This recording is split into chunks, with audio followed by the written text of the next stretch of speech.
Vamos a comenzar el tema de esta tarde, continuación del tema que comenzamos esta mañana. Antes de comenzar vamos a dirigirnos a una palabra de oración para que el Señor nos pueda seguir revelando estas grandes verdades. Oremos.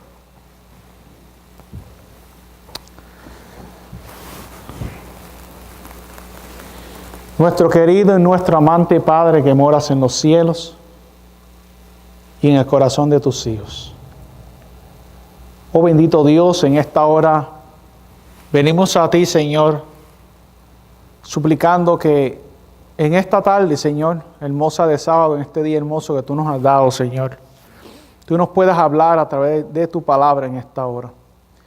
Así como nos dirigiste en esta mañana, Señor, a través del estudio de tu palabra, suplicamos en esta hora por los medios de nuestro amado Jesús, que nos hable, Señor, nuevamente, y que nos ayudes a entender, oh Dios, estas profecías que son tan importantes para cada uno de nosotros, para poder, oh Padre Celestial, no ser engañados por las artimañas del enemigo. Ayúdanos a entender, Señor, lo que nos queda de estudio, y que tu Espíritu Santo pueda posesionarse de nuestras mentes en esta hora. Dirígeme, Señor, a través del estudio de tu palabra nuevamente. Te pido, Señor, que me dirijas en el nombre poderoso de Jesús. Amén.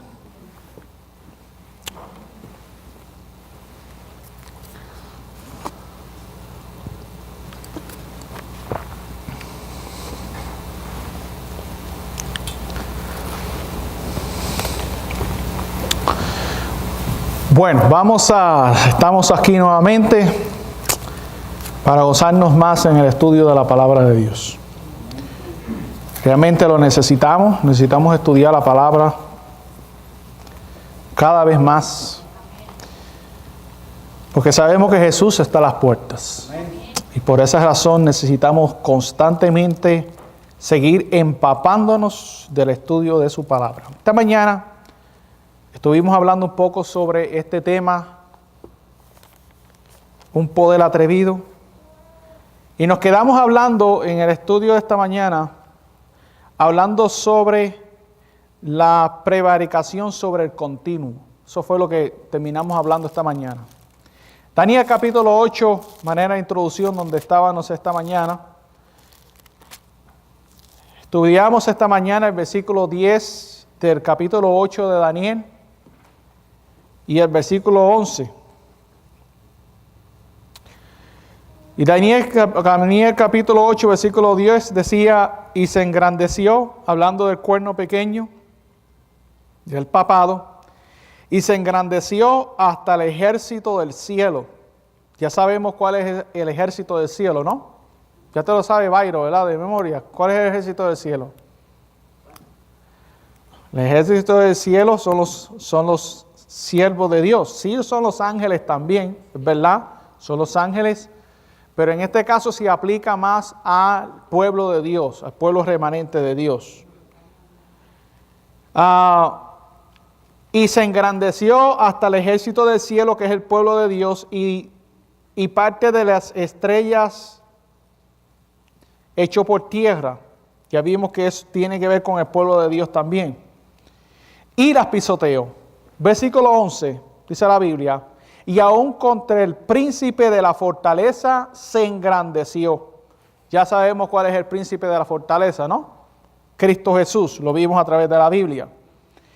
Pero dice que que el papado, sea el cuerno pequeño, no solamente se engrandeció contra el ejército del cielo, y parte del ejército y de las estrellas echó por tierra, sino que también aún contra el príncipe de la fortaleza se engrandeció. Y por él fue quitado el continuo, y el lugar de su santuario fue echado por tierra. Versículo 12. Y el ejército le fue entregado a causa de la prevaricación. ¿Cuál fue el ejército que fue entregado en sus manos? El pueblo de Dios. Pero dice aquí que el ejército le fue entregado a causa de la prevaricación, y aquí fue donde nos quedamos. Vimos lo que significa la prevaricación. Vimos que la prevaricación tiene que ver con ¿qué? Con el pecado.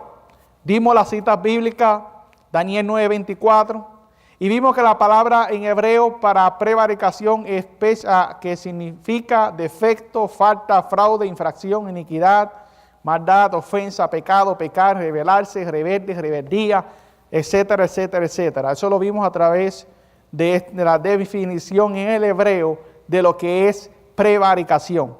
Pero dice aquí claramente en el versículo 12, y el ejército le fue entregado a causa de la prevaricación, o sea, a causa del pecado sobre el continuo. Escuchen bien, ¿sobre qué? Sobre el continuo. Y echó por tierra la verdad e hizo cuanto quiso y prosperó. Hoy, en esta tarde, vamos a entonces ahora analizar este versículo, parte del versículo 11 y parte del versículo 12. La prevaricación sobre el continuo es que el cuerno pequeño tomó o usurpó la obra de Cristo en el santuario celestial y así echó la verdad por tierra. Ahora, ¿por qué digo esto? Porque cuando la Biblia habla del continuo, está hablando de la obra ministerial y sacerdotal de Cristo en el santuario celestial. Acordémonos que en el santuario nosotros tenemos todo lo que es el plan de salvación. Y cada uno de los muebles que habían dentro del santuario, todo tenía que ver con Cristo. Todo representaba y simbolizaba a Cristo. Y Satanás, sabiendo que el santuario tenía que ver con el plan de salvación, Satanás, sabiendo que a través del santuario es como el ser humano puede entender cómo Dios trata el asunto del plan de salvación, Satanás buscó la manera posible de tergiversar el sistema del santuario y utilizó o está utilizando al poder papal, o sea, el cuerno pequeño que se exaltó por encima de Dios y se está haciendo pasar por Dios en la tierra. Entonces está utilizando el cuerno pequeño para tirar por tierra la verdad del continuo. El continuo tiene que ver con la obra ministerial de Cristo en el santuario celestial.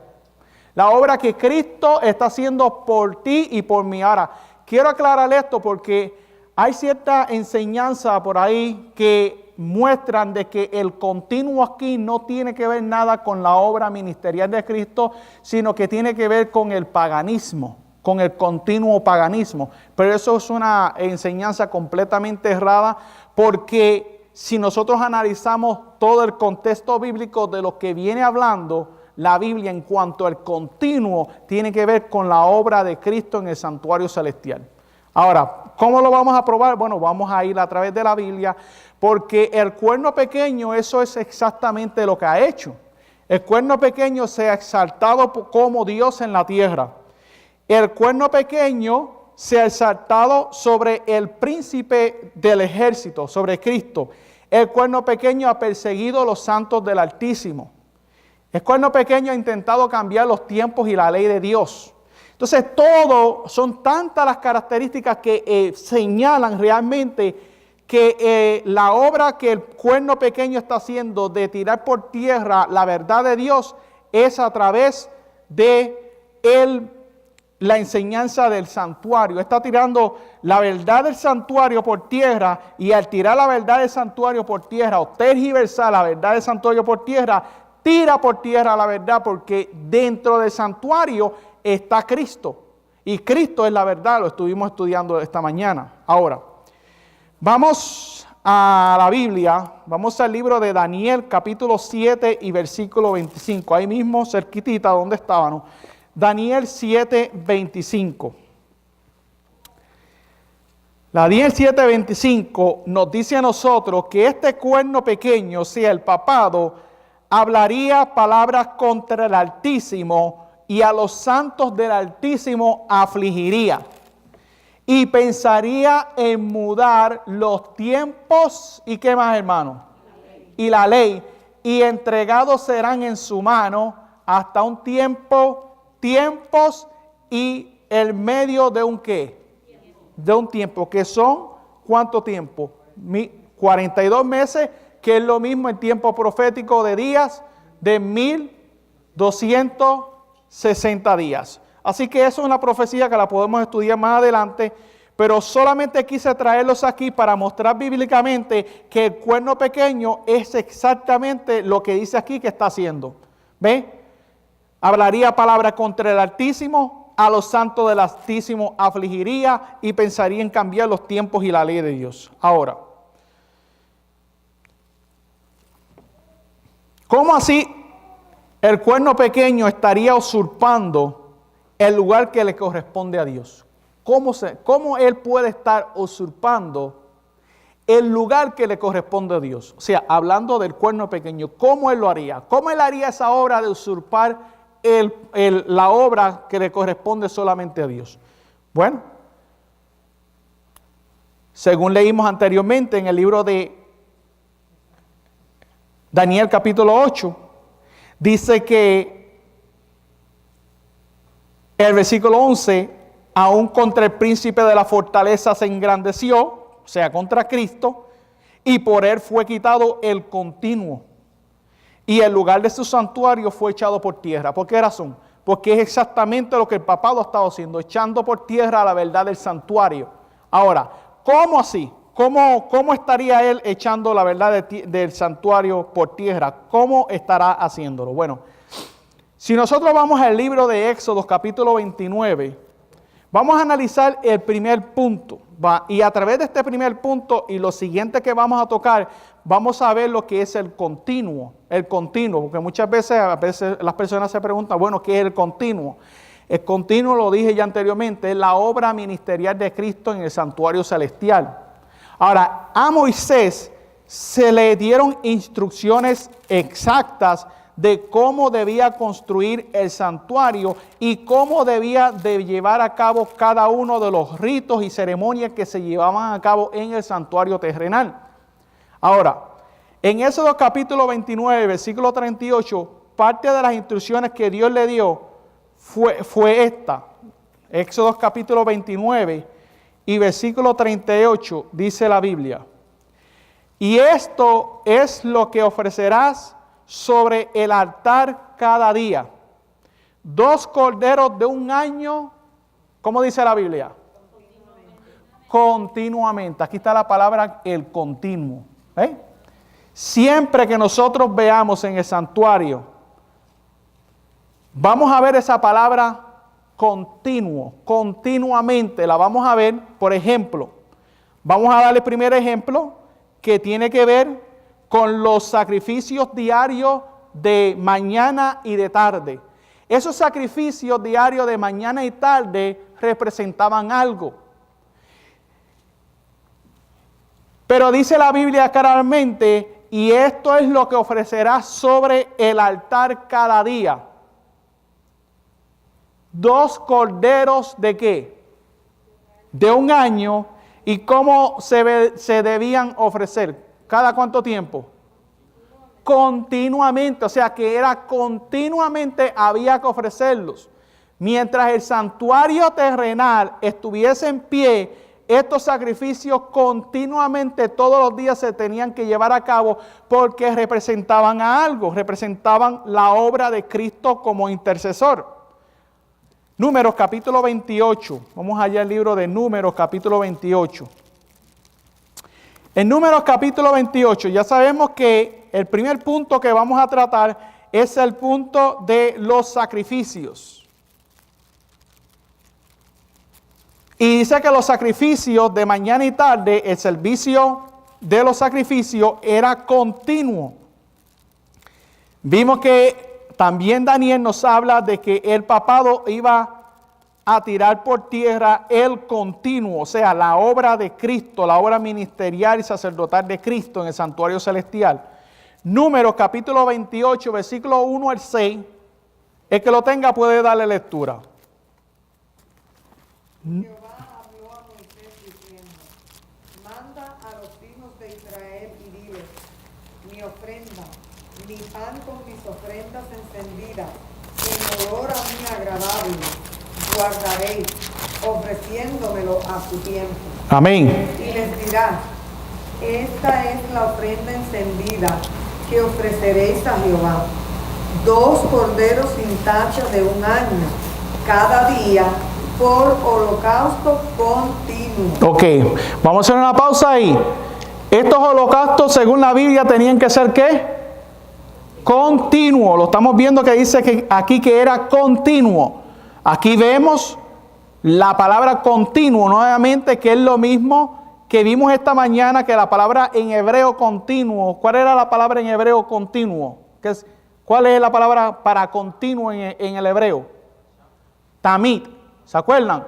La palabra tamid, si ustedes buscan una concordancia Strong, van a ver que la palabra tamid o continuo está prácticamente en todo el Viejo Testamento hablando sobre los sacrificios que se llevaban a cabo y la obra que Dios le dio a Moisés de hacer en el santuario. Por ejemplo, el fuego que había descendido del cielo, ese fuego tenía que estar ardiendo, dice la Biblia, tamid, tenía que estar continuamente ardiendo. Ese fuego no se podía apagar porque ese fuego representaba ¿qué? La presencia de Dios en medio del pueblo de Israel. Era tamid, no podía apagarse. Ahora, el cuerno pequeño ha tratado de quitar eso, tumbar eso, o sea, eliminarlo, para así exaltarse él como el sacrificio. Por ejemplo, el sacrificio representa, de mañana y tarde, representan la muerte de Cristo Jesús. Ahora, el papado se ha levantado para usurpar esa posición, haciendo pensar al ser humano que solo a través de la iglesia o de los papas o de los sacerdotes es como nosotros podemos llegar a Dios. Y lo vamos a ver en ciertas citas que voy a compartir con ustedes. Ahora, seguimos leyendo el versículo 4. Dice, y un cordero ofrecerá por la mañana y el otro cordero ofrecerá entre las 2 tardes. Se ofrecía un cordero en la mañana y uno en la tarde. Y a la 10ª parte de una efa de flor de harina amasada con 1/4 parte de un hin de aceite molido en presente. Versículo 6, presten atención. Es que, hermano, holocausto continuo. Aquí está la palabra nuevamente. ¿La palabra qué? ¿Cuál es la palabra en hebreo, hermanos? No, en hebreo. ¿Cuál es la palabra en hebreo? Tamid. Acuérdense de eso. Tamid. La palabra en hebreo es tamid.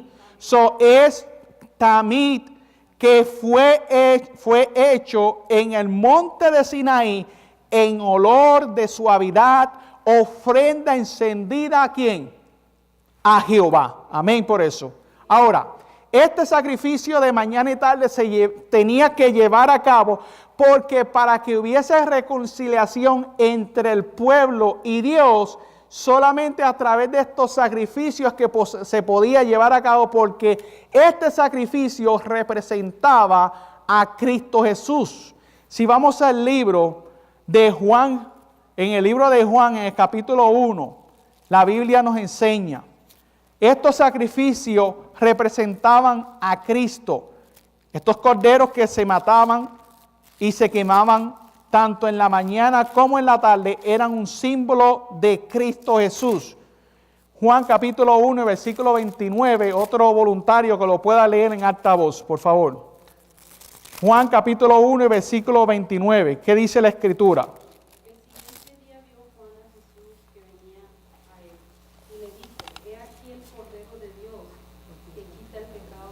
Amén. Así que Juan vio a Jesús que venía a él y que fueron las palabras de Juan el Bautista. He aquí que el Cordero de Dios que quita ¿qué? El pecado del mundo. Amén. Gloria a Dios por eso. Ahora, ¿por qué era necesario estos sacrificios? ¿Por qué era necesario? ¿Por qué se sacrificaba un animal en la mañana y uno en la tarde? ¿Por qué era necesario? Bueno, si vamos a la Biblia, vayamos al libro de Romanos en el capítulo 3. ¿Por qué era necesario sacrificar estos animales? Bueno, en Romanos capítulo 3 nos enseña a nosotros, nos dice a nosotros, Romanos capítulo 3, versículos 20 al 28, dice, Romanos 3, 20 al 28 dice, por tanto, por las obras de la ley ninguna carne será justificada delante de él, pues por la ley es el conocimiento del pecado. Mas ahora, aparte de la ley, la justicia de Dios es manifestada, siendo testificada por la ley y los profetas. La justicia de Dios que es por la fe de Jesucristo, para todos y sobre todos los que creen, porque no hay que, hermano, diferencia, por cuanto todos que, porque eran necesarios los sacrificios de mañana y tarde, porque todos hemos pecado, los judíos habían pecado, nosotros hemos pecado, y era necesario, en el tiempo de Moisés, era necesario ofrecerse estos sacrificios porque todavía el Mesías, el Hijo de Dios, no había venido a encarnarse a la tierra, y ellos a través de este sistema de sacrificios que representaban a Cristo, era un símbolo de Cristo, y ellos por medio de la fe, puestos sus ojos de ellos en la sangre de ese cordero, en la sangre que se derramaba, ellos podían ver por fe de que ellos podían ser perdonados por la sangre que se derramaba en ese entonces. Poniendo los ojos en ¿quién? En Cristo.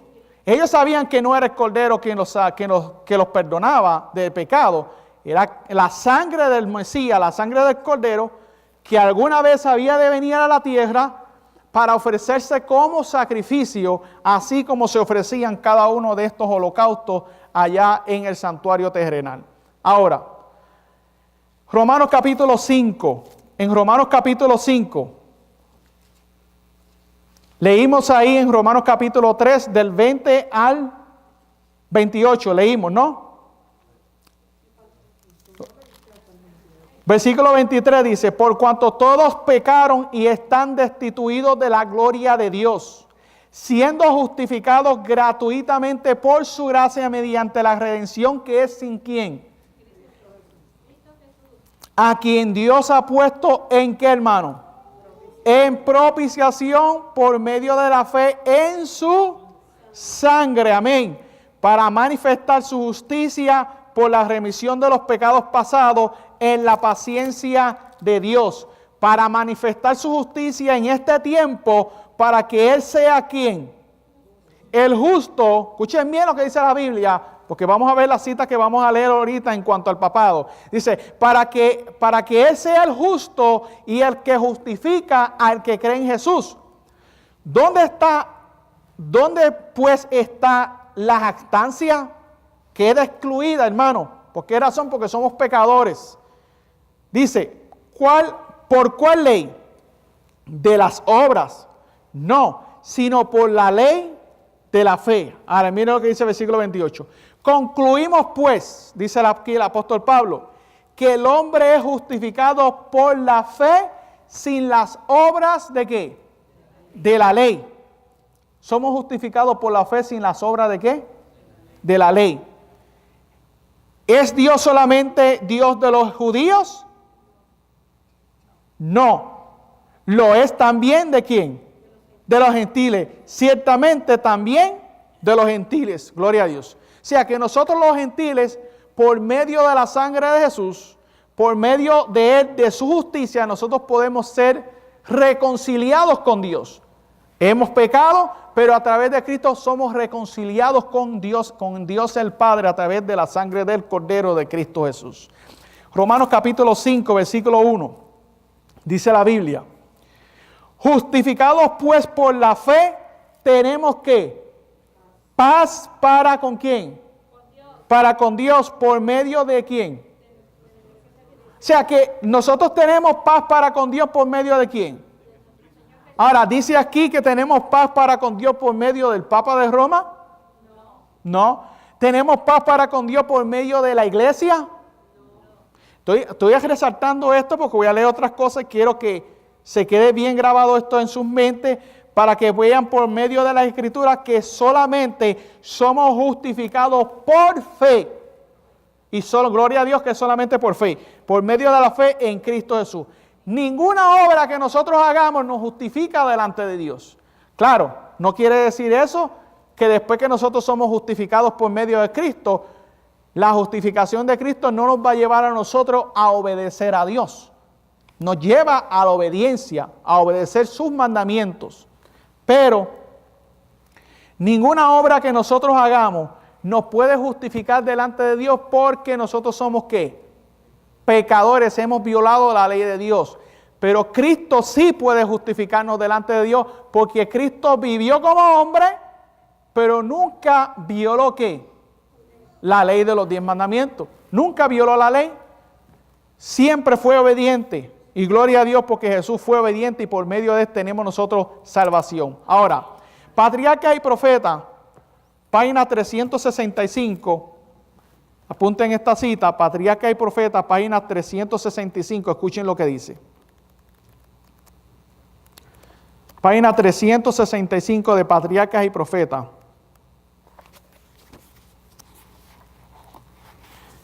Dice así.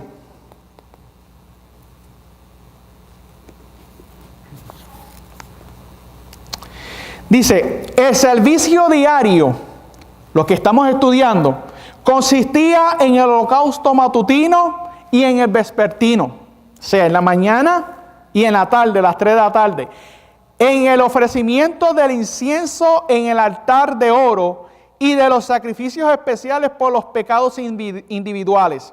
Además, habían sacrificios para los sábados, las lunas nuevas y las fiestas especiales.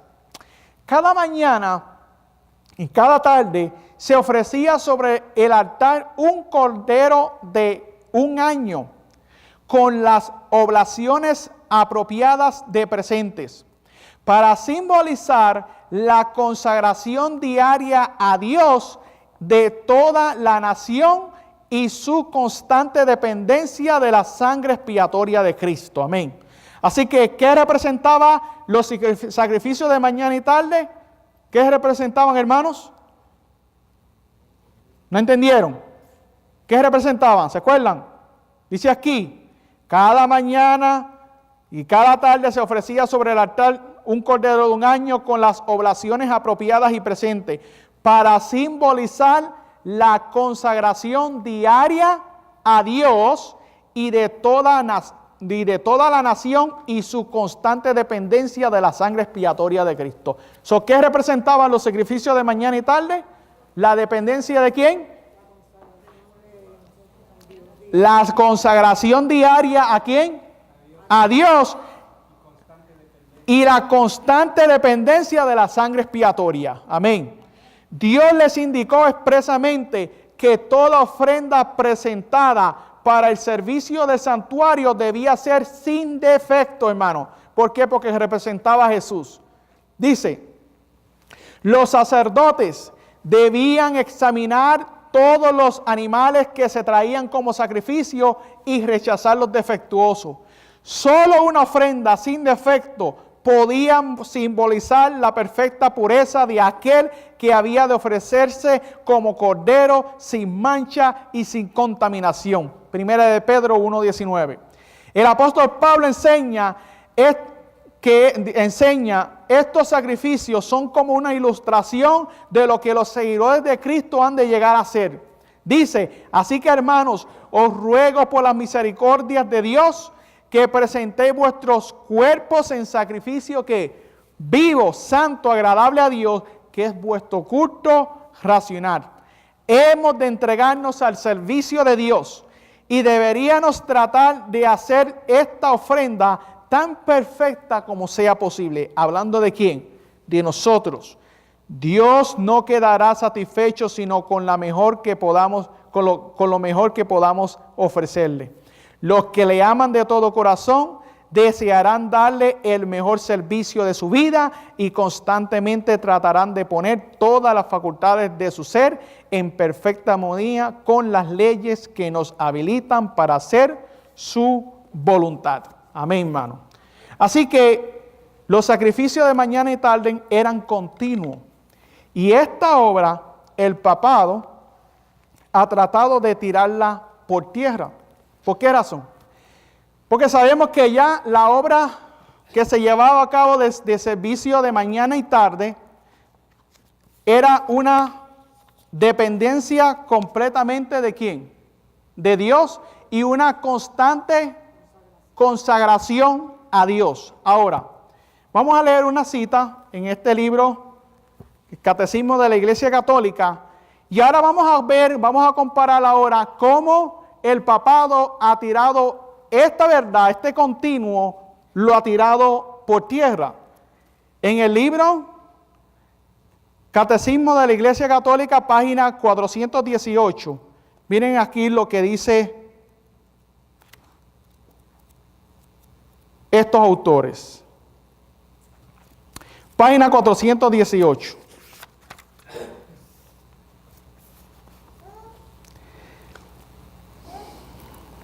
Dice, de la 418 a la 419. No sé cuántos tienen este libro.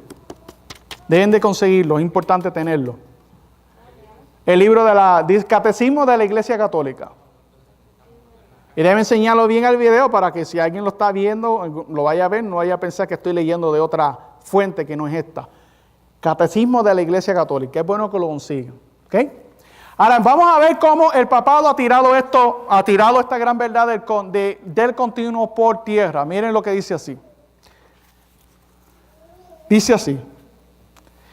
Puesto que Cristo confió a sus apóstoles el ministerio de la reconciliación, ¿necesitamos nosotros ser reconciliados con Dios? ¿Sí o no? Seguro que sí. ¿Por qué razón? Porque somos pecadores, ¿no? Y nosotros no nos podemos presentar delante de Dios como somos. Nosotros necesitamos un intermediario. ¿Y ese intermediario quién es? Cristo Jesús. Ahora miren lo que dice la Iglesia Católica, lo que dice el Papa de Roma. Dice, puesto que Cristo confió a sus apóstoles el ministerio de la reconciliación, los obispos, sus sucesores y los presbíteros, colaboradores de los obispos, continúan ejerciendo este ministerio. Ahora vamos a hacer una pausa aquí. ¿Ves? Porque ellos dicen aquí, puesto que Cristo confió a sus apóstoles el ministerio de la reconciliación. Ok, los apóstoles predicaban a Cristo y sí llamaban al mundo a que viniesen y se reconciliasen ¿con quién? Con Dios, para que ellos se reconciliaran con Dios. Pero los apóstoles en ningún momento permitían que los creyentes en aquel entonces viniesen a ellos y que ellos les confesasen los pecados a los apóstoles para que los apóstoles entonces intercedieran ante Dios por ellos. Pero lo que ellos están enseñando aquí es todo lo contrario. Dice, puesto que Cristo confió a sus apóstoles el ministerio de la reconciliación, y hasta cierto punto tienen razón, pero no de la manera que ellos lo están ejerciendo ahora. Ellos dicen, los obispos, sus sucesores, los presbíteros, colaboradores de los obispos, continúan ejerciendo este ministerio. Ahora miren lo que sigue diciendo el catecismo. En efecto, los obispos y los presbíteros, en virtud del sacramento del orden, escuchen bien, del orden que ellos tienen como sacerdotes, en virtud del sacramento del orden, tienen el poder, escuchen bien, presten atención porque esto es una blasfemia. ¿Quieren escuchar blasfemias hoy? Las van a escuchar en este libro. Dice aquí, tienen el poder de perdonar todos los pecados. Según la Iglesia Católica, dicen que los obispos, los presbíteros, ¿ve? Todos ellos, los sacerdotes, tienen el poder. Hermano, lo estoy leyendo directamente de una fuente católica. Dice, tienen el poder de perdonar todos los pecados en el nombre del Padre, del Hijo y del Espíritu Santo. ¿Qué tal, hermanos? O sea, ellos tienen el poder para perdonar los pecados. Ahora pregunto, ¿en qué parte de la Biblia enseña de que los apóstoles estaban, o dicen ellos que ellos tenían el poder para perdonar los pecados de los creyentes en aquel entonces? Hermano, eso no existe en la Biblia. Mas sin embargo, el papado lo está haciendo, ¿ve? Y está tirando por tierra esta gran verdad del culto matutino. Bueno, se puede decir el culto matutino y vespertino, pero en realidad es el sacrificio de mañana y tarde que representaban a Cristo. Cristo es el único que puede perdonar al ser humano. Es el único que nos puede reconciliar con Dios el Padre. Es el único que puede perdonar los pecados. Vamos a Primera de Juan, capítulo 2. Primera de Juan, capítulo 2, dice la Biblia, hablando de Cristo. Primera de Juan, capítulo 2, el que lo tenga lo puede leer. Primera de Juan. Y si ustedes le viene alguna cita, me la dan y ahí la podemos compartir con los hermanos que van a estar escuchando el video. Primera de Juan, capítulo 2, ¿qué dice la Biblia?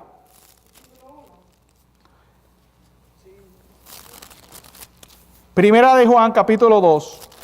Dice, hijitos míos, estas cosas os escribo, para que no pequéis. Y si alguno hubiere pecado, abogado tenemos con el Padre a Jesucristo el justo. Amén. Ahora, versículo 9, ¿qué dice? Dice, Si confesamos nuestros pecados, miren lo que dice. Hermano, esto quien lo está diciendo es el apóstol Juan. Pero el apóstol Juan aquí no está diciendo, si me confiesan sus pecados, ¿está diciendo eso el apóstol Juan? No, el apóstol Juan dice, si confesamos nuestros pecados, Él es que fiel y justo para perdonar nuestros pecados y limpiarnos de toda maldad. Amén, hermanos. Así que el apóstol Juan en ningún momento dice que le confesemos el pecado a Él. Pero la Iglesia Católica dice que ellos llevan el ministerio que llevaban a cabo los apóstoles del ministerio de la reconciliación. Primera de Timoteo, capítulo ¿qué? Primera de Timoteo, capítulo 2. Primera de Timoteo, capítulo 2. Versículo ¿qué? 5.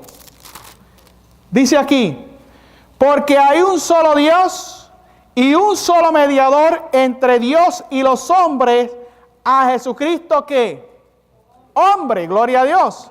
Así que en ningún momento Dios le ha dado la autoridad a los papas de Roma a decir que ellos tienen el poder de perdonar los pecados, como dice aquí. Dice, en efecto, los obispos y los presbíteros, en virtud del sacramento del orden, tienen el poder de perdonar todos los pecados en el nombre del Padre, del Hijo y del Espíritu Santo. Hermano, eso es una blasfemia. Ahora, dice aquí, el perdón de los pecados reconcilia con Dios y también con la iglesia. ¿Con qué iglesia? Con la Iglesia Católica. Sigue diciendo, el obispo, escuchen bien, cabeza visible de la iglesia particular. Oye, escuchen esto. Esto es interesante. Yo no sé si ustedes están dormidos o qué, pero miren lo que dice aquí, porque no dijeron, ay, como dijo el hermano Carlos. Yo creo que la comida que se echaron los tiene dormidos. Pero miren lo que dice aquí. Dice, el perdón de los pecados reconcilia con Dios. Analicen, hermano, tienen que analizar todo lo que dice aquí. El perdón de los pecados reconcilia con Dios. ¿Sí o no? Reconcilia, ¿no? Ok, porque ellos mezclan verdad con mentira. Ahora mire lo que sigue diciendo. Y también con la iglesia. ¿Pero con qué iglesia? Con la Iglesia Católica. Mira lo que sigue diciendo. El obispo, ¿quién es el obispo? El Papa, el cura, dice el hermano Carlos. Ahora, mira lo que dice. El obispo, cabeza visible de la iglesia particular, hermano. Bueno, que yo sepa, la cabeza de la iglesia es ¿quién? Es Cristo Jesús. ¿Dónde está esa cita? Dice así.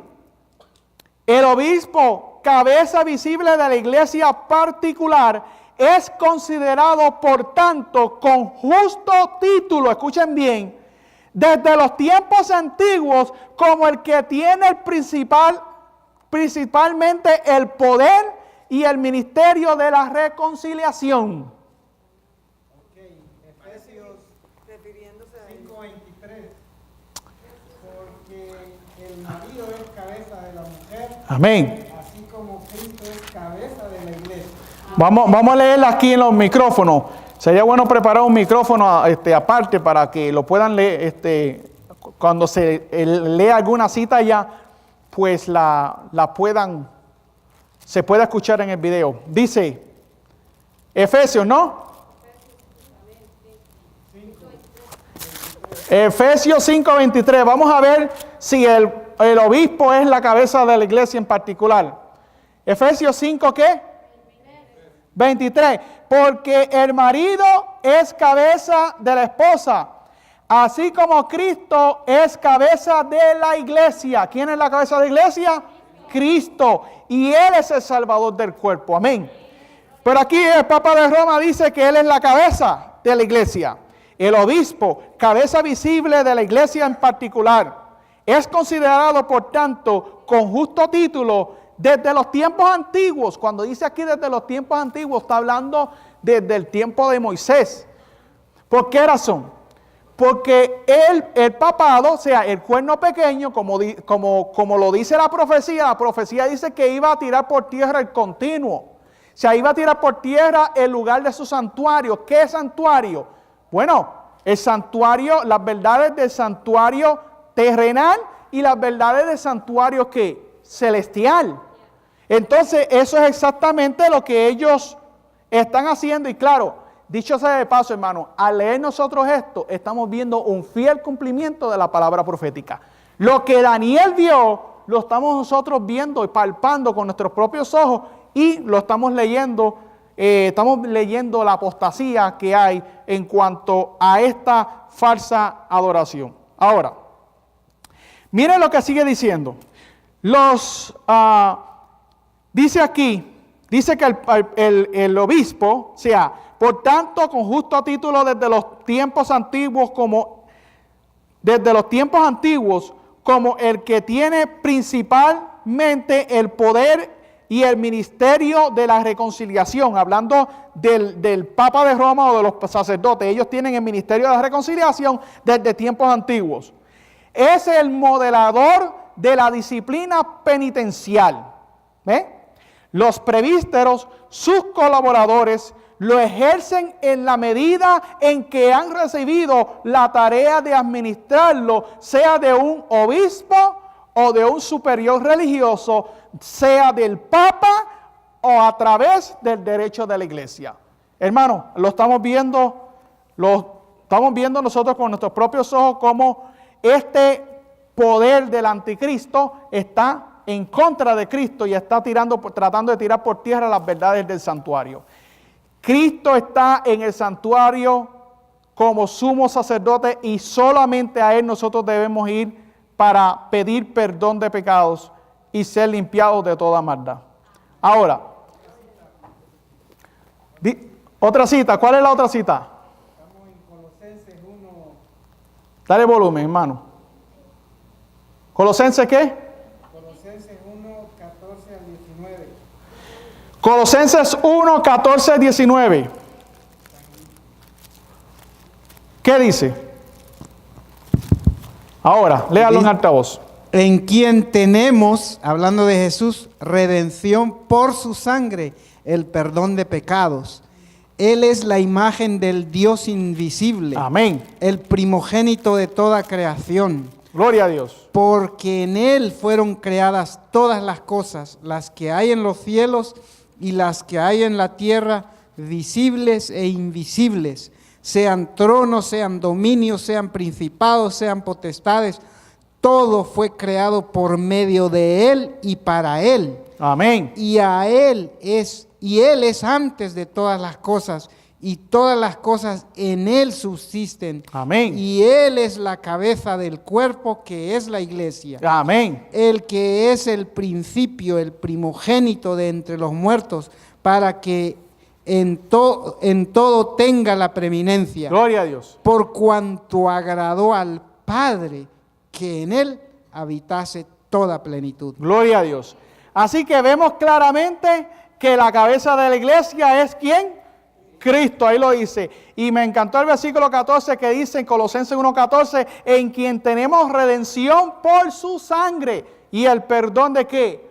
De los pecados. Así que todo lo que dice aquí es completamente erróneo. Dice, voy a leer otra cita del Catecismo, comentario de 1467, dice, dada la delicadeza, escuchen bien, con delicadeza y todos nos hablan, dada la delicadeza y la grandeza de este ministerio y el respeto debido a las personas, la Iglesia declara que todo sacerdote que oye confesiones está obligado a guardar un secreto absoluto sobre los pecados que sus penitentes le han confesado. O sea, ¿le confesan los pecados la gente a los sacerdotes? Sí, porque aquí mismo lo está diciendo.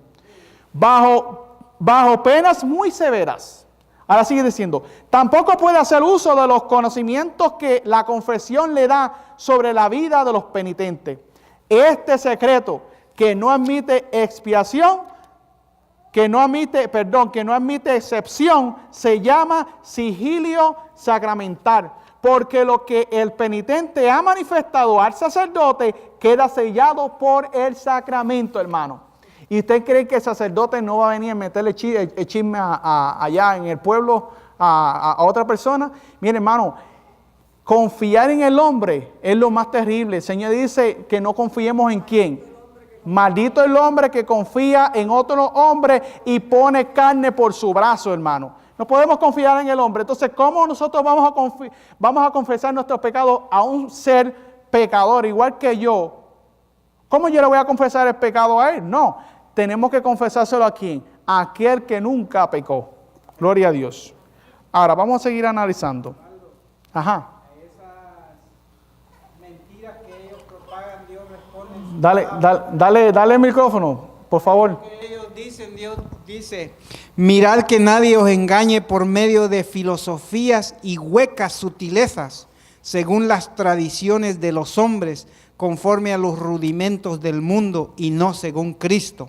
Porque en Jesús, en Él habita corporalmente toda la plenitud de la deidad, y vosotros estáis completos en Él, que es la cabeza de todo principado y potestad. Amén.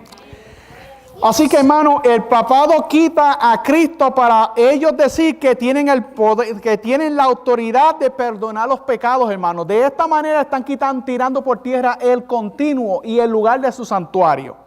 Ahora, si seguimos analizando, en el santuario, ¿quién era el que reconciliaba al pecador con Dios? ¿Quién era? Bueno, vamos a ver lo que dice el libro de Levíticos. Vamos al libro de Levíticos. Porque ellos dicen que este ministerio que tiene la Iglesia Católica viene desde tiempos antiguos. Está hablando del tiempo de Moisés. Está hablando del tiempo cuando habían sacerdotes que auspiciaban en el santuario. Ahora, vamos a analizar a ver si realmente era el sacerdote. Escuchen, vamos a analizar esto con la Biblia. Levítico capítulo 4.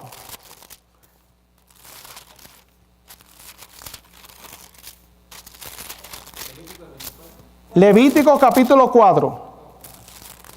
Levítico capítulo 4. Vamos a leer versículos 27 al 29.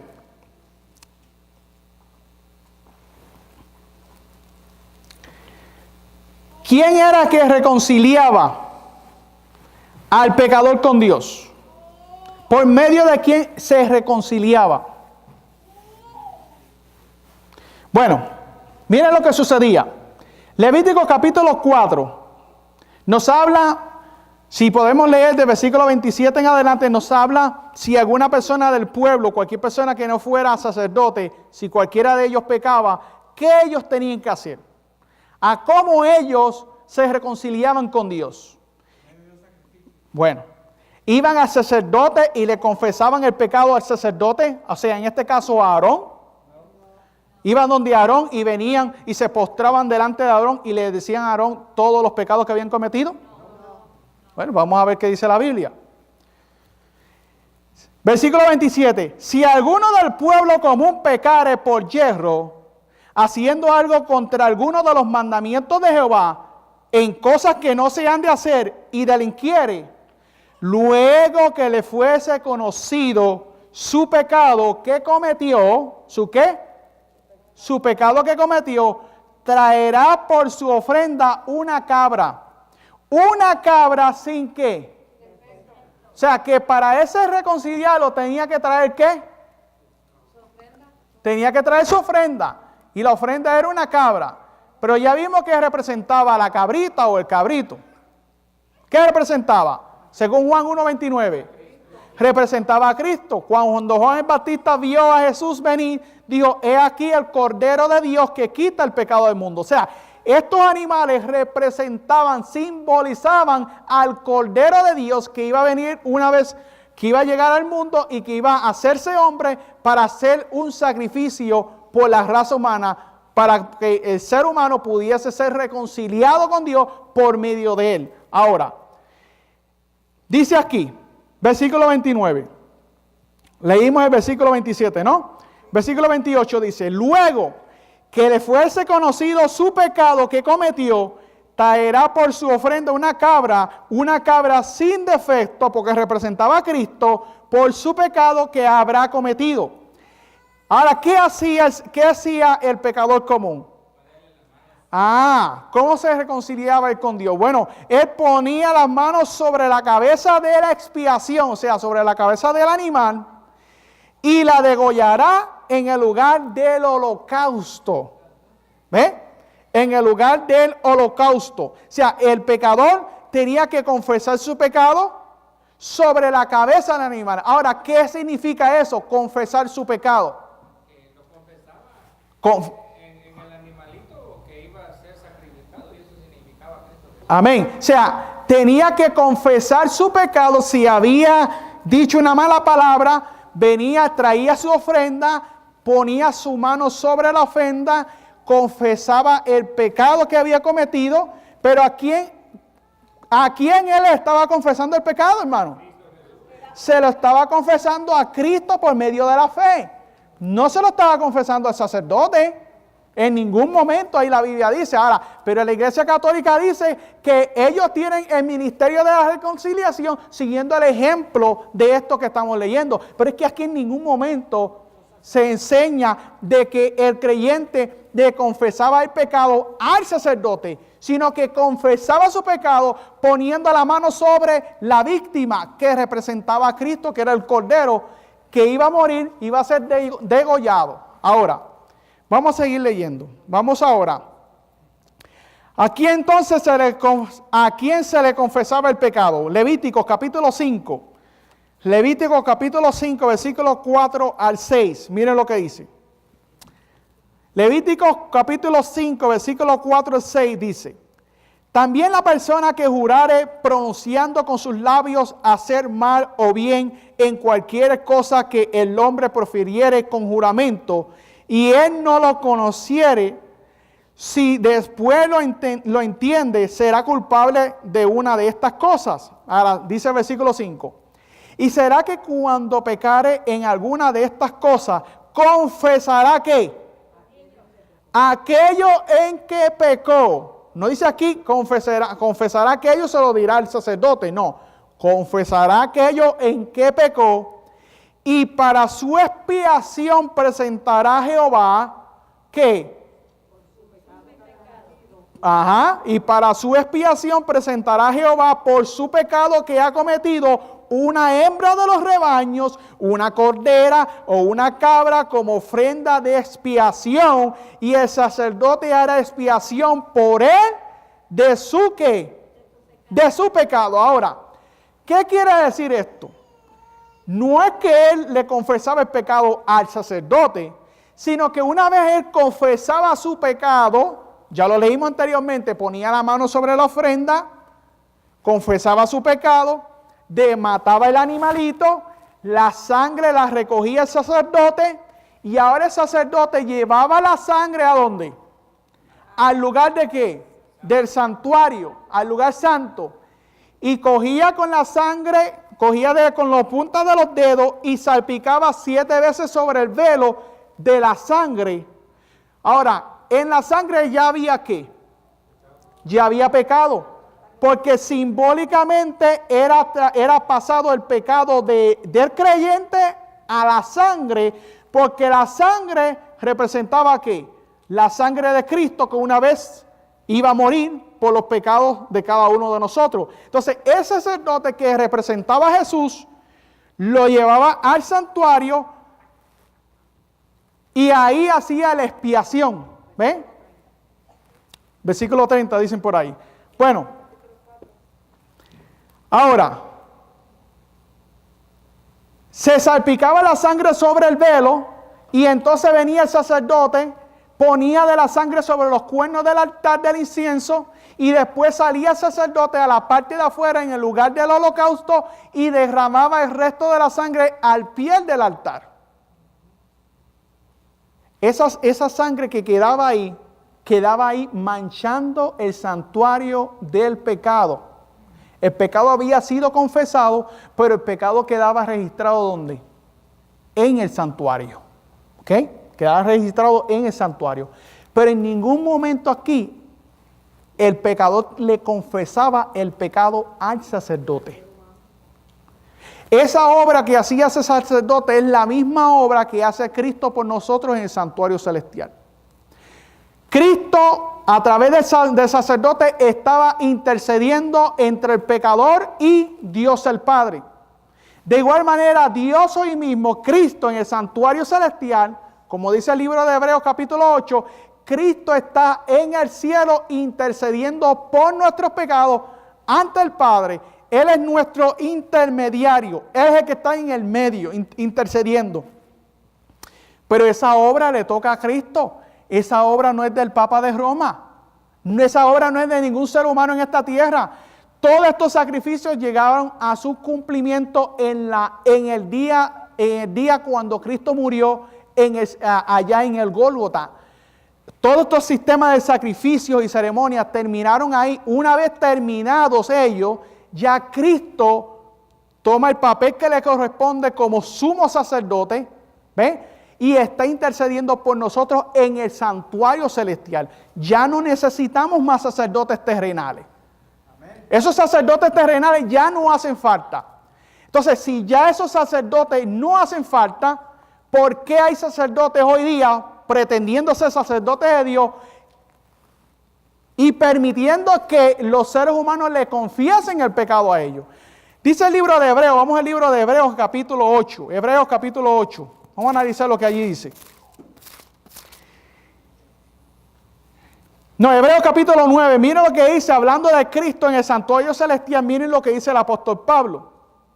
Dice, versículo 11, mas estando ya presente Cristo, sumo sacerdote, de los bienes que habían de venir, por el más amplio y más perfecto tabernáculo, no hecho de manos, o sea, no es decir de esta creación, o sea, no por el santuario que fue edificado por Moisés a través de las direcciones que Dios le dio.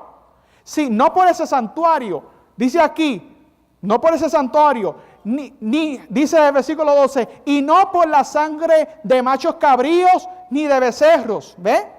Sino por su propia sangre, por la sangre de ¿quién? De Cristo, entró una sola vez en el lugar santísimo, en el santuario celestial, habiendo obtenido eterna ¿qué? Redención, hermano. Ahora dice el versículo 13, porque si la sangre de los toros y de los machos cabríos en aquel entonces, en el Viejo Testamento, y de la sangre de la ceniza y las cenizas de una becerra rociadas a los inmundos santifican para la purificación de la carne, ¿cuánto más Cristo, cuánto más la sangre de Cristo, el cual mediante el Espíritu Eterno se ofreció a sí mismo sin mancha a Dios, limpiará vuestras conciencias de obras muertas para que sirváis al Dios vivo? Amén. Y por esta causa y por causa de esto, Él es mediador del Nuevo Testamento, gloria a Dios, para que interviniendo muerte para la redención de las transgresiones que había bajo el primer testamento, los llamados reciban la promesa de la herencia eterna, hermano. Así que, hermanos, no necesitamos ya de sacerdotes en la tierra. ¿Por qué? Porque ya Cristo cumplió con esa obra. Cristo está cumpliendo con esa obra en el lugar del santuario celestial en el cielo. Ahora, vamos a seguir con el estudio, hermano. Así que el papado, hermano, tira por tierra la obra de expiación que Cristo está realizando en el santuario celestial. Por eso es que la profecía decía que el cuerno pequeño iba a tirar por tierra que el continuo y la verdad del santuario. Ahora, ¿de qué otra manera se echa por tierra el continuo? ¿De qué otra manera? Vamos a hablar de muchas partes del santuario que tienen que ver con el continuo. Pero ¿de qué otra manera se echa por tierra el continuo? Voy a leer otra fuente católica que dice de la siguiente manera. Dice aquí, en esta fuente católica, Lorraine, esto es un nombre raro, ni yo mismo sé leerlo, Lorraine Bottener, Catecismo Romano, página 51. Dice así: el Concilio de Trento declaró, sin el sacerdote, escuchen bien, sin el sacerdote la muerte y la pasión de nuestro Señor no nos beneficiaría. O sea, sin el sacerdote, la muerte y la pasión de nuestro Señor Jesucristo no nos beneficiaría. O sea, necesitamos un sacerdote.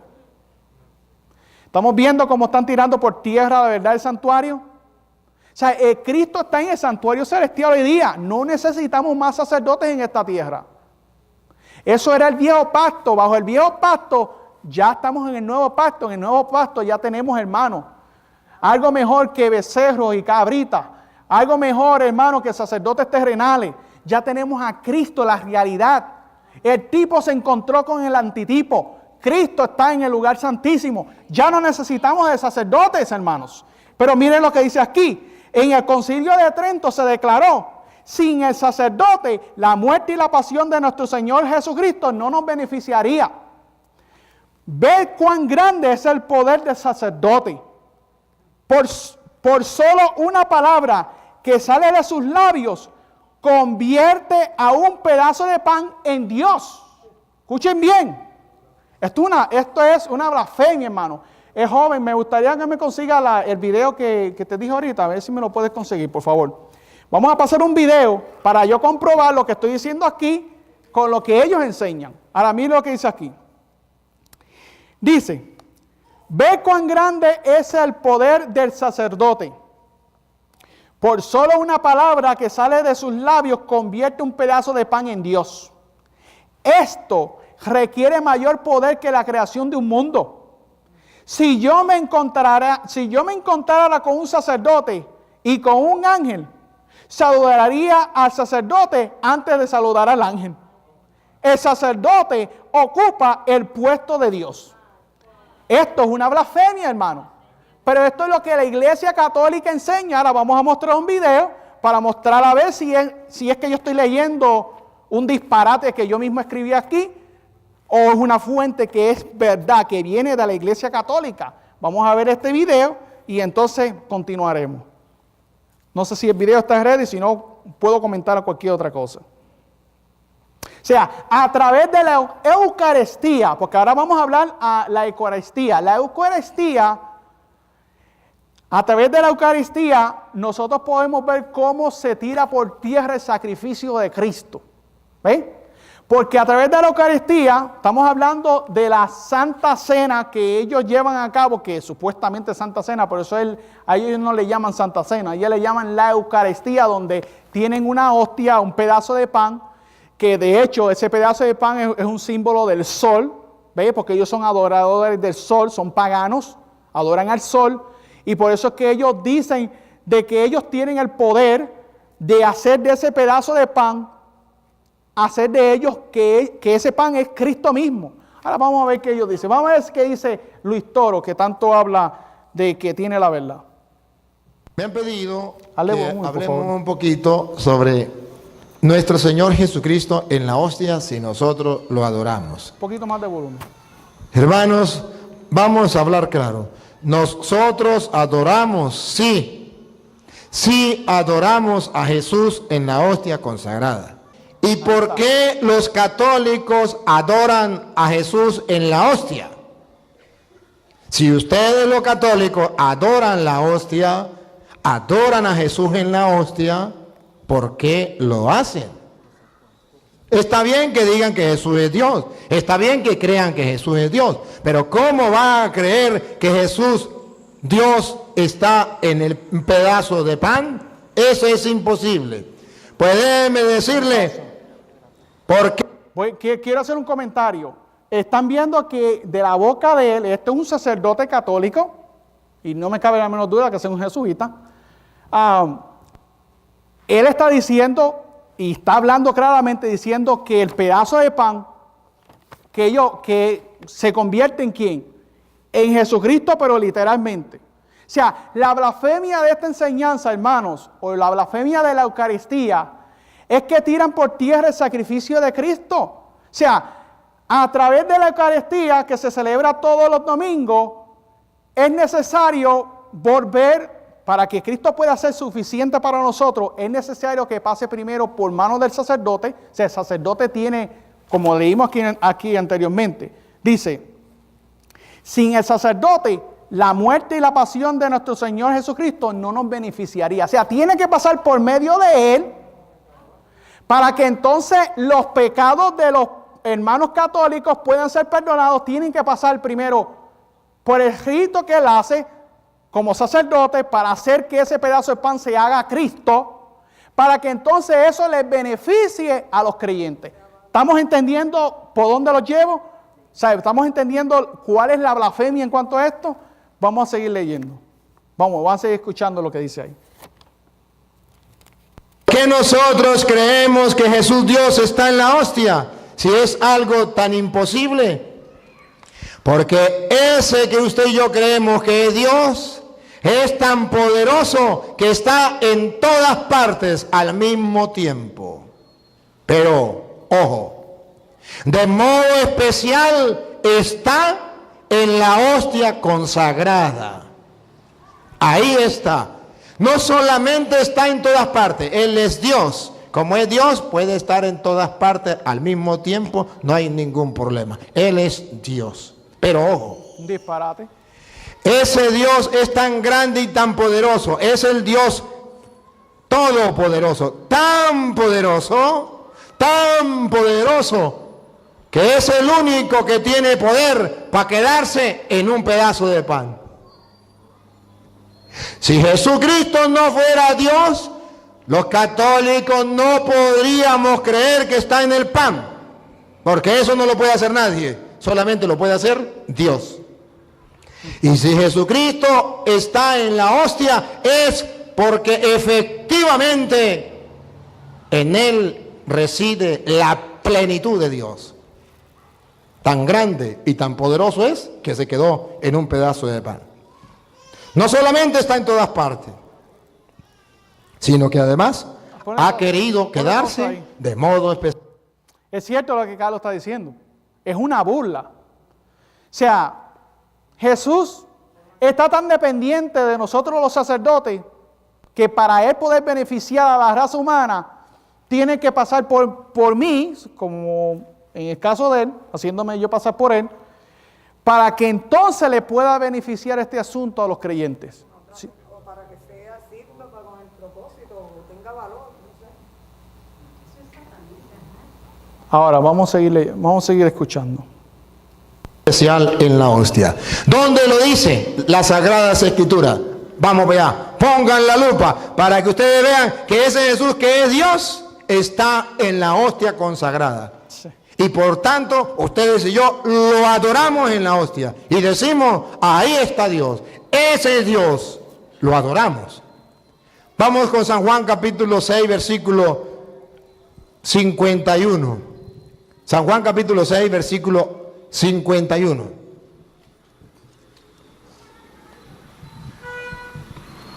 Yo soy el pan vivo que ha bajado del cielo. Él está hablando Jesús y dice, yo soy el pan vivo que ha bajado del cielo. Recuerde que está utilizando un verbo que es el verbo ser o estar. Yo soy el pan vivo o yo estoy vivo en el pan. Yo soy el pan vivo o yo estoy en el pan vivo. Eso fue añadido. Eso fue añadido porque si vamos allá un momentito, vamos a la cita que él dio. Vamos al libro de Juan 6:51. Vamos allá. Vamos allá. Hay que sacar la lupa. Ahora digo yo, vamos a sacar la lupa a ver si es que realmente eso es lo que dice la Biblia. Juan 6:51.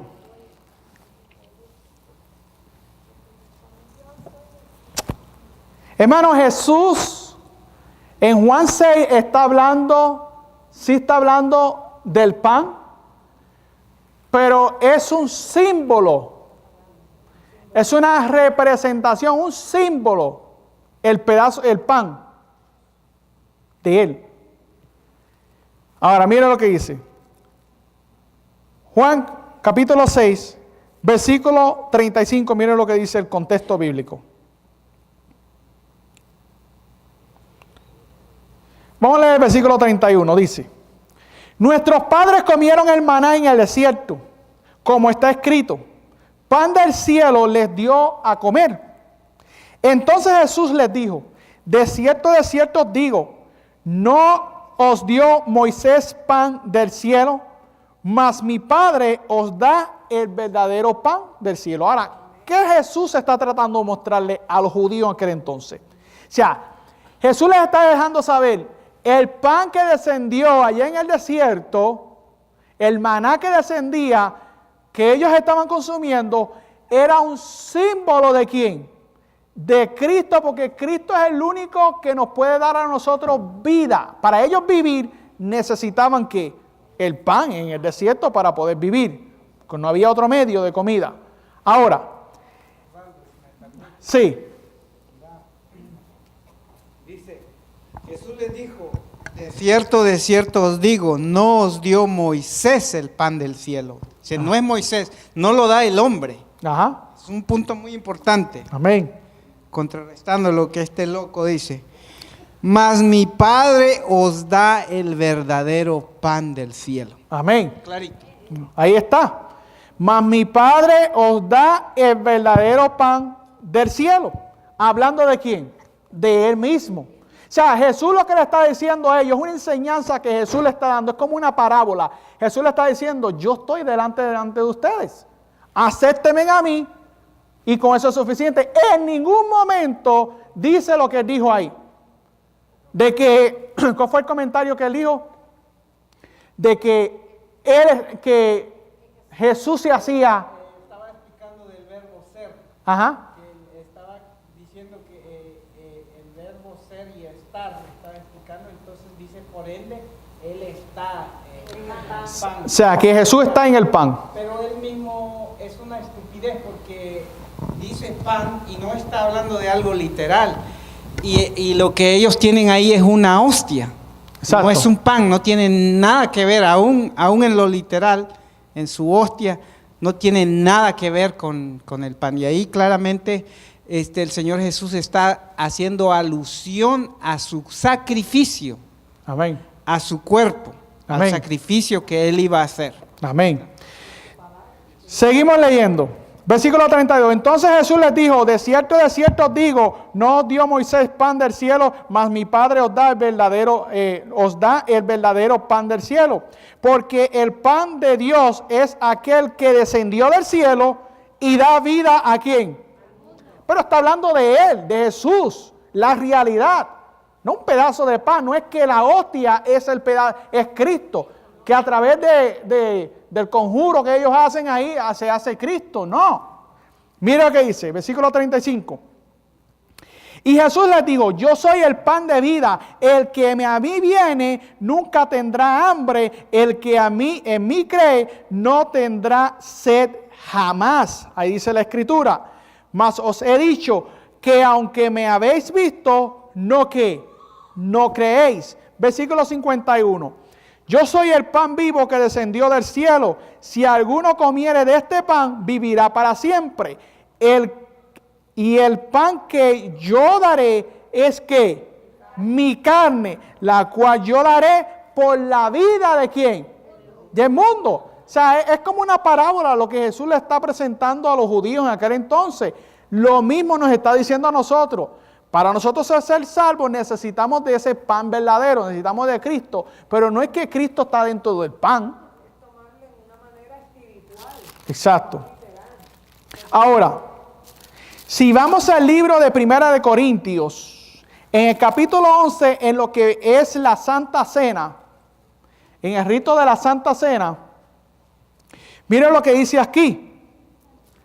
Primera de Corintios capítulo 11, versículo 23, miren lo que dice. Porque yo recibí del Señor lo que también os he enseñado, que el Señor Jesús, la noche que fue entregado, tomó ¿qué? Pan, y habiendo dado gracia lo partió y dijo, tomad, comed, esto es mi cuerpo, que por vosotros es partido, haced esto en memoria de ¿quién? De mí. Asimismo tomó también la copa después de haber cenado, diciendo, esta copa es el Nuevo Testamento ¿en qué? En mi sangre, haced esto todas las veces que la bebieres en memoria de mí. Porque todas las veces que comieres este pan, escuchen bien, y bebieres de esta copa, ¿qué pasará? La muerte de ¿qué? Del Señor anunciáis hasta que Él ¿qué? O sea, que la Santa Cena lo que nos conmemora es la muerte y la resurrección de Cristo, pero también nos muestra a nosotros ¿qué? Que Cristo ha de ¿qué? Ha de venir prontamente. Pero la Iglesia Católica dice que la hostia, o sea, que el pedazo de pan, según lo que ellos enseñan de la Biblia, que el pedazo de pan es para que nosotros podamos recibir el perdón de los pecados. Pero es que nosotros no recibimos el perdón de los pecados por un pedazo de pan. Ya el sacrificio fue hecho. Ya el sacrificio perfecto fue hecho en la cruz del Calvario y Cristo está hoy en día en el santuario celestial. Vamos a terminar el video, por favor. Bajado del cielo. Yo soy el pan vivo bajado del cielo. Y si ustedes leen un poquitico más atrás, verá en el versículo 47 lo que Él pide que hagamos. Que hagamos antes de darnos el discurso. ¿Qué dice el 47? En verdad les digo, En verdad les digo, el que cree tiene vida eterna. antes de decirnos que Él está en el pan, antes de decirnos que Él es el pan vivo bajado del cielo, dice, en verdad les digo, el que crea tiene vida eterna. Está preparando el terreno. Antes de decirnos que Él está en el pan, Él sabe que eso nos cuesta. Él sabe que no lo vamos a ver. Por eso dice, en verdad les digo, el que cree tiene vida eterna. En castellano, lo que yo le voy a decir es tan difícil para el ser humano, es tan difícil porque no lo pueden ver, que tienen que darle paso a la fe. Deben creer. Y en verdad le digo, el que cree tiene vida eterna. Y ojo, estoy dando de para atrás. En el 45, usted verá cuál es el fundamento, la base sólida que Él nos da para... Él sigue citando las citas que acabamos de leer y que acabamos de explicar. Pero quería mostrar esto para poder mostrar realmente de que lo que estoy leyendo aquí es en realidad lo que ellos enseñan. Eso es lo que ellos enseñan. Ahora, en el libro del Catecismo de la Iglesia Católica, la página 404 a la 405, miren lo que dice. Hablando sobre el asunto de la Eucaristía, hermanos. ¿Por qué este asunto de la Eucaristía tira por tierra el continuo? ¿Por qué razón? Bueno, porque obviamente ellos están haciendo de ese pedazo de pan de Cristo. Y que para que eso sirva, ese pedazo de pan sirva como Cristo, tiene que pasar bajo la supervisión ¿de quién? De ellos. En otras palabras, ellos hacen, por el poder que Dios les da, ellos hacen de ese pedazo de pan a Cristo. Dice así, voy a leerlo. Sin el sacerdote, la muerte y la pasión de nuestro Señor Jesucristo no nos beneficiaría. Ve cuán grande es el poder del sacerdote. Por solo una palabra que sale de sus labios, convierte un pedazo de pan en Dios. ¿Estamos viendo? Ahora, tira por tierra el continuo, tira por tierra el sacrificio de Cristo. Él lo convirtió pues en Dios. Él lo convirtió en Dios. O sea que... Él es más poderoso que Dios. Exacto, es más poderoso que Dios. O sea que, bueno, realmente el sacrificio de Jesús no es suficiente. Necesita de nosotros, de los sacerdotes. Ahora, miren lo que dice aquí. Página 404, el Catecismo de la Iglesia Católica. Dice, por la consagración, comentario 1413 dice, por la consagración se realiza la transustanciación. La transustanciación, es una palabra tan tremenda, dice, tan tremenda que es un disparate. Dice, por la consagración se realiza la transustanciación del pan y del vino en el cuerpo y la sangre de Cristo. Escuchen bien. O sea, eso es en la transformación que ellos hacen, que ese pedazo de pan, a través de la oración que ellos hacen, por una sola palabra que ellos digan, ese pedazo de pan y ese vino se convierten en el cuerpo de Cristo. O sea, todos los domingos están sacrificando a Cristo. Todos los domingos están sacrificando nuevamente a Cristo. O sea, todos los domingos es necesario que el sacerdote haga esto para que entonces los creyentes puedan ir y coger su hostia en su boca o en su mano y puedan ser perdonados. Exacto. Ahora mira lo que dice. Bajo las especies consagradas del pan y del vino, Cristo mismo, vivo y glorioso, está presente de manera verdadera. Eso es lo mismo que él dijo ahí. Real y sustancial, con su cuerpo, su sangre, su alma y su divinidad, hermano. Aún su divinidad, la divinidad de Cristo. El que quiera recibir a Cristo en la comunión eucarística debe hallarse en estado de gracia. Si uno tiene conciencia de haber pecado mortalmente, no debe acercarse a la Eucaristía sin haber recibido previamente la absolución del sacramento penitencial. Cuando la Biblia dice todo lo contrario, la Biblia dice que cuando nosotros hemos pecado es cuando más rápido tenemos que ir a ¿dónde? Tenemos que ir a Cristo. Y Cristo dice, al que a mí viene, yo no le echo afuera. No importa en la condición que tú te encuentres, si has pecado, no importa el pecado que tú hayas cometido, tu derecho es, ante el Señor, es ir a los pies de Cristo Jesús y presentarte delante del Señor. Pero ellos dicen que no. Ellos dicen que ellos tienen que ir primeramente al sacerdote y confesar su pecado al sacerdote. Para entonces, les digo esto porque esto es lo que yo hacía, tonto bueno, yo no sabía de estas cosas, pero yo de muy bobo iba y le confesaba mi pecado al sacerdote. O sea, yo no estoy hablando de cosas que no sé, estoy hablando de lo que yo hacía, lo que me enseñaron mis padres. Yo iba y confesaba mis pecados al sacerdote, me metía en el banquillo, era como una caja ahí pequeña, y el sacerdote estaba ahí y yo estaba al otro lado, me confesaba, y después de eso me arrodillaba, claro, me arrodillaba delante del sacerdote ahí, él estaba al otro lado por medio de un screen y ahí confesaba mis pecados. Entonces, después de eso, es que el domingo siguiente es que yo podía ir a comer la hostia, o sea, a recibir la Eucaristía. Obviamente yo no sabía de estas cosas, pero doy gracias a Dios que Jesús trae libertad, hermano. Dice,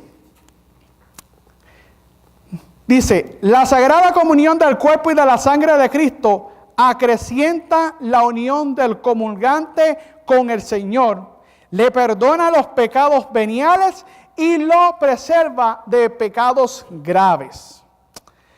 Puesto que los lazos de la caridad entre el comulgante y Cristo son reforzados, la recepción de este sacramento fortalece la unidad de la Iglesia, cuerpo místico de Cristo.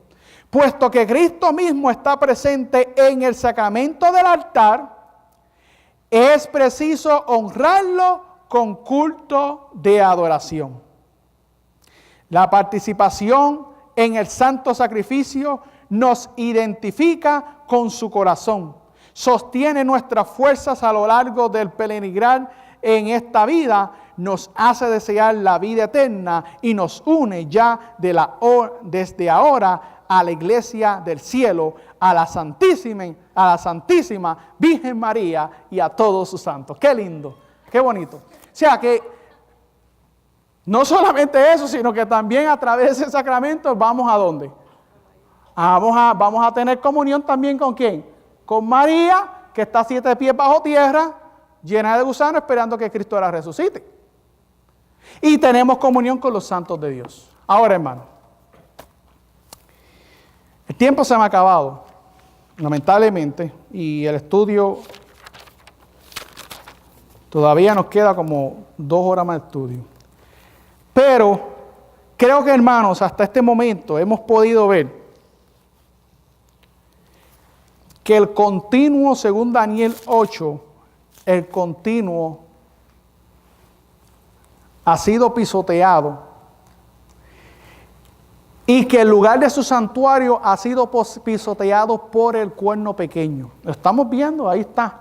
No podemos, ¿qué más prueba? O sea, toda la profecía se ha estado cumpliendo a pie de letra, hermanos. Ahora, esto no es todo. Hay muchas partes del santuario terrenal que nos enseña a nosotros lo que es la palabra tamid, o sea, continuo. Y en cada una de ellas, el papado, cada una de ellas las ha estado pisoteando, cada una de estas grandes verdades, las verdades del santuario terrenal. Así que, hermano, creo que podemos ir terminando con este tema de esta hora y vamos a continuar este tema en una siguiente oportunidad. Vamos a seguir hablando de estas verdades. Pero quería compartir este video con ustedes porque sé que le servirá a muchas personas el poder comparar lo que estamos leyendo aquí a lo que ellos creen en realidad. Hermano, pero una cosa sí tenemos muy claro, que solamente recibimos perdón y gracia por medio de Jesús. Él es el único mediador entre Dios y los hombres.